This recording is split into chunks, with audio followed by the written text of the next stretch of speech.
ಯಶಪ್ಪನೆಂಬ ಒಬ್ಬ ವ್ಯಕ್ತಿ ಆತನು ದಾವಿದನ ವಂಶದವನಾತ. ಆತನಿಗೆ ನಿಶ್ಚಯ ಮಾಡಿ ಅಂದ್ರೆ ಸಕ್ರಿ ಕಾರ್ಯಕ್ರಮ ಮಾಡಿದಾರ.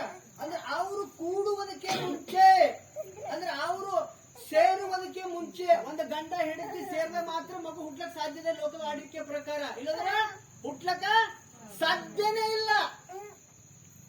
ಒಂದು ಮಗು ಹುಟ್ಟಬೇಕಾಯ್ತಂದ್ರ ಗಂಡ ಹೆಂಡತಿ ಮಾತ್ರ ಕೂಡ್ದಾಗ ಮಾತ್ರ ಒಂದು ಮಗು ಹೆತ್ತಲಕ್ಕ, ಒಂದು ಮಗಳ ಹೆತ್ತಲಕ್ ಸಾಧ್ಯದ. ಅದ್ರ ಬಿಗರು ಯಾರು ಮಕ್ಕಳು ಹುಟ್ಟಿಸ್ಲಕ್ ಆಗೋದಿಲ್ಲ. ಅಲ್ಲೆಲೂಯ, ಅವರು ಕೂಡುವುದಕ್ಕೆ ಮುಂಚೆನೆ ಪವಿತ್ರಾತ್ಮದಿಂದ ಬಸುರಾಗಿದ್ದು ಏನಂತ ತಿಳಿದು ಬಂತು. ಯಾರಿಗೆ ತಿಳಿದು ಬಂತು?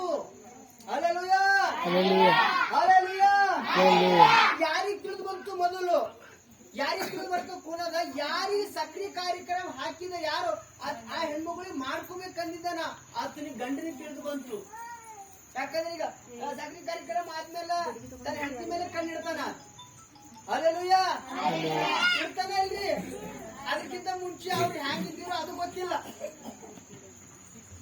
ಅದಕ್ಕಿಂತ ಮುಂಚೆ ಅವ್ರು ಹೇಗಿದ್ರು ಅದು ಗೊತ್ತಿಲ್ಲ.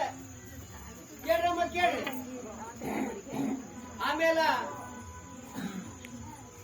ಆಕಿ ಬಸುರಾಗಿರುವುದನ್ನು ಯಶಪ್ಪನಿಗೆ ತಿಳಿದು ಬಂತು. ಓದ್ರಿ ಸರ್.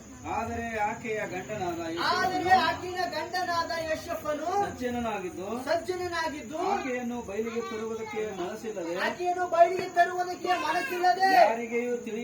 ಯಾರಿಗೂ ತಿಳಿಯದಂತೆ ಬಿಟ್ಟು ಬಿಡಬೇಕೆಂದಿದ್ದನು. ಅವತ್ತ ಸಜ್ಜನನಾಗಿದ್ದ. ಅದನ್ನ ಯಾರಿಗೂ ಹೇಳ್ಬಾರ್ದು. ಈ ಹೆಣ್ಮಗಳ ಹೆಸರು ನಾನು ಕೆಟ್ಟದಾಗಿ ಹರಡಿಸಬಾರ್ದು.